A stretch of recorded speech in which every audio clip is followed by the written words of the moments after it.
आपका जो क्वेश्चन था कि अदर्स एनिमल से कोई भी अपनी पिगरी में दिक्कत आती है या नहीं आती, इस ऑडियो को थोड़ा सा ध्यान से समझना। अगर आपका खुद का फार्म है जिसमें आप गाय, भैंस, घोड़ा, बकरी ये सब पाल रहे हो, तो अच्छे से मेंटेन कर रहे हो, हर चीज की टाइम टू टाइम वैक्सिंग कर रहे हो, तो फार्मिंग चला सकते हो, कोई बड़ी दिक्कत नहीं है। यूरोप के अंदर इंटीग्रेटेड बोलते हैं शायद इसको।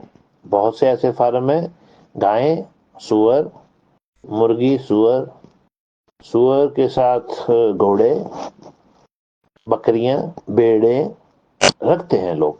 लेकिन उसके लिए ना प्रॉपर एक सिस्टम होता है। ऐसा नहीं है कि एक ही शेड में घोड़े भी घूम रहे हैं और सूअर भी घूम रहे हैं, क्योंकि इनके अलग अलग बैक्टीरिया के कारण किसमें क्या दिक्कत आ जाए नहीं पता चलता, फिर समस्याएं बढ़ती हैं। इंडिया के अंदर सुअर के अलावा बाकी सभी जानवरों की फुल वैक्सीन मिलती है। डॉग्स की भी मिलती है, मुर्गियों में भी मिलती है। जो मुर्गियों के एक्सपर्ट हैं उनको सब पता है। मैं इतना ज्यादा एक्सपर्ट नहीं हूँ, बीमारियों के बारे में पता है लेकिन कभी ध्यान नहीं दिया। 10 दिन करूंगा तो बहुत अच्छा बन जाऊंगा। घोड़ों की खूब नॉलेज है, घोड़े बहुत चढ़ाए हैं, बहुत भगाए हैं, घोड़ों का शौक भी है। और बकरियों की भी नॉलेज है। गायों की बहुत बहुत बहुत ज्यादा नॉलेज है मुझे गायों की। गायों की तो इतनी ज्यादा नॉलेज है कि आप ये मान के चलो कि गाय सुअर मेरे लिए सेम चीज, कोई फर्क नहीं। क्योंकि यहाँ पे 90% फार्म जो कंबाइंड है वो गाय और सुअर दोनों रखते हैं, लेकिन उनमें बहुत ज्यादा बायोसिक्योरिटी होती है। दो चीजें जहां से मैंने ऑडियो शुरू किया, अगर तो आपका खुद का इंटीग्रेटेड फार्म है तो चलेगा बायोसिक्योरिटी के हिसाब से।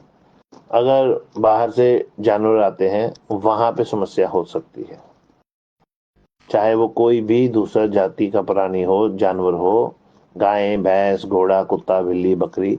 आपके जो जानवर हैं उसमें अगर कोई दिक्कत नहीं है तो मान लो एफएमडी सबसे पहले किसको आती है? बकरों में, फिर आती है भैंसों में, भैंसों के बाद में आती है गाय में।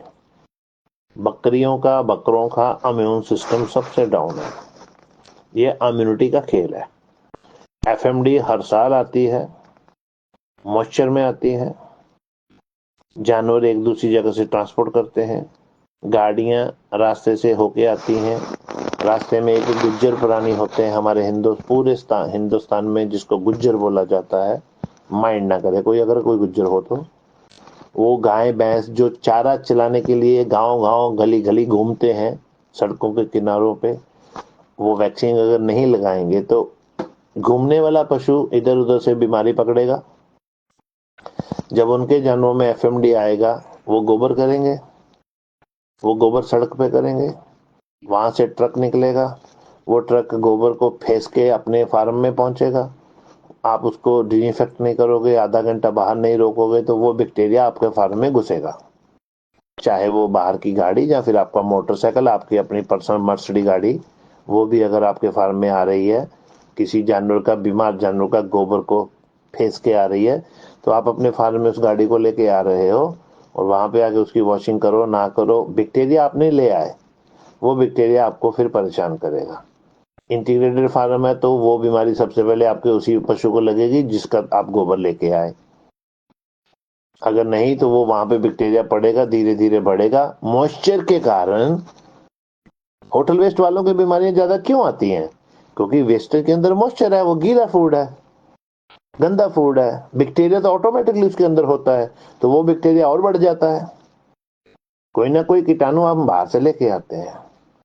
क्यों कहा जाता है बायोसिक्योरिटी अच्छी होनी चाहिए? फार्म पे कोई भी आने वाली गाड़ी, कोई भी आने वाला व्यक्ति शेडों में जाने से पहले अपने कपड़े चेंज करे। अभी मैं अपने फार्म में जाता हूं, इंडिया वाले की बात करूं तो वो सड़क पे अगर किसी भी पशु ने गोबर किया हो तो हम उसके ऊपर से नहीं निकल के आते। सेम डॉग्स में पार्वो होता है, गली गली कुत्ते घूमते हैं, किसमें पार्वो है आपको कहां पता चलेगा? और वो कुत्ते सड़कों पे फार्मों में घूमते हैं। हरियाणा के अंदर छोटे छोटे गांव में, एक एक गांव में 20-20 30-30 फार्म है। क्यों बीमारियां आती है वहां पे? कुत्ते और कौए, होटल वेस्ट, इन तीनों का कॉम्बिनेशन, ये तीनों के तीनों बहन भाई हैं। कुत्ते सब जगह घूमते हैं, पार्वो वायरल उनके अंदर होता है। जंगली आवारा कुत्तों को जो गलियों में घूमते हैं उनको वैक्सीन तो कोई भी नहीं करता, तो एक से दूसरे में जाएगी। कुत्ता कुत्ते को ठोकता है, अगर उसको कुत्ती नहीं मिलेगी, कुत्ता कुत्ते को ठोकेगा, वहां से बैक्टीरिया निकलेगा, वो कुत्ता मरेगा, उस गली में मरेगा। कुत्ते कुत्ते को खाते हैं, वही गोबर जाके दूसरे फार्मों में करते हैं। ये डॉग्स, बिल्लियां, कौए सब बीमारी फैला सकते हैं। ऑडियो तो मैं इतनी लंबी कर दूंगा, अभी कल सुबह तक इतने बजे तक बोलता रहूं तो भी न रुकूं। लेकिन समझने वाली चीज ये है कि अगर आपकी इंटीग्रेटेड फार्मिंग है, आपने फिश पॉन्ड बना लिया, बकरे रख लिए, मुर्गियां रख ली, गाय भैंस घोड़ा कुत्ता बिल्ली रख लिया, वो अपने अपने दायरे के अंदर रखो। जो बाहर से एनिमल आते हैं, फार्म के आसपास बाहर घूमते हैं, आपका मान लो फार्म ऐसा है कि उसी रोड पे मुर्गियां भी निकल के जाती हैं, वो किसी और का मुर्गी फार्म भी है बगल में, तो उसमें जो बीमारी आएगी वो आपको भी हल्का फुल्का प्रॉब्लम दे सकती है। लेकिन आपके शेड के अंदर ही रही हुई मुर्गियां अगर उसमें बीमारी आएंगी तो वो प्रॉब्लम नहीं देंगी। दोनों में फर्क है, क्योंकि वो वहां का इम्यून सिस्टम उनका बना हुआ है। और जो यूरोप के अंदर गायों के और सूरों के दोनों इंटीग्रेटेड फार्म हैं, उसमें बहुत गैप रखते हैं, लेबर अलग रखते हैं, बायोसिक्योरिटी रखते हैं, फीड रूम अलग अलग होते हैं, गोबर टैंक अलग अलग होते हैं। एक सिस्टम से फार्म बनता है। और हमारे यहाँ इंडिया के अंदर एक 100 बाई 40 का शेड डाल दिया, उसी के अंदर गाय भी बांध ली, उसके अंदर 2-3 बकरे भी रख लिए दिवाली पे काटने के लिए, और मुर्गियां अंडे खाने के लिए रख ली, और वही मुर्गियां बाहर ढेर पे खाना खाने जाएंगी। आसपास में कोई और पोल्ट्री फार्म होगा, उसकी बीमारी लेके अंदर आएंगी, या फिर आसपास में गुजरों का कोई डेरा हो जहाँ पे वो गाय भैंस चारा चराने के लिए जाते हैं, उसमें एफएमडी आती है, वो आपके फार्म के नजदीक से गुजरते हैं, वो वहां पे छोड़ के जाएंगे, वहां से आपके फार्म के अंदर एंटर होगी, उसके बाद में खटिया खड़ी। बायो सिक्योरिटी टाइट होना चाहिए। फार्म के अंदर आप सभी प्रकार के एनिमल रख सकते हो, मुर्गी, कुत्ता, बिल्ली, घोड़ा, भैंस, ये सभी एनिमलों की वैक्सीन मिलती है। समय समय पे उनको वैक्सीन करो, आपके सूरों में कोई प्रॉब्लम नहीं आएगी। और एक भाई का क्वेश्चन था, क्या वैक्सीनेशन करना जरूरी है? जितना कुछ मैंने ऊपर बोला है, अगर ये सारी चीजों को फॉलो कर लोगे तो सूअर में वैक्सीन ना भी करो तो अच्छा फार्म चल सकता है। अभी अगर किसी का फार्म, जैसे हरियाणा में छोटे छोटे गांव में 10-10 15-15 फार्म है, वो छोटे छोटे फार्म जो आवारा घूमते हैं, जो हरिजन लोग रखते हैं, वो खाना भी नहीं डालते, वो वेस्टेज डालते हैं, उनके सुअर खुले घूमते हैं, गांव गांव घूमेंगे, शाम को खा के वापिस आ जाएंगे। बेंगलोर में भी ये बहुत सीन चलता है, असम में भी ये बहुत चलता है, अलग अलग जगह पे बहुत ऐसे कॉन्सेप्ट हैं जिससे कि बचना चाहिए। अगर एक कोई फार्म बोलता है भाई मैंने तो वहां फार्म खोल लिया, आसपास में ऐसी ऐसी प्रॉब्लम है, आप उनको तो नहीं हटा सकते, आपको अपना ही बोरिया बिस्तरा वहां से उठा के कहीं और खोलना पड़ेगा, या फिर खोलने से पहले सोचना पड़ेगा। एक पिछले साल हमारे ग्रुप में मेंबर था, फार्मिंग तो शायद अभी भी कर रहा है, पिछले साल एआई की ट्रेनिंग भी लेके गया था, यूपी में था। फार्म के सामने कटिंग शॉप था, वहां पे सुअर भी कटता था, बकरा भी कटता था, मुर्गी भी कटती थी, सब कुछ कटता था, और फार्म के बिल्कुल सामने,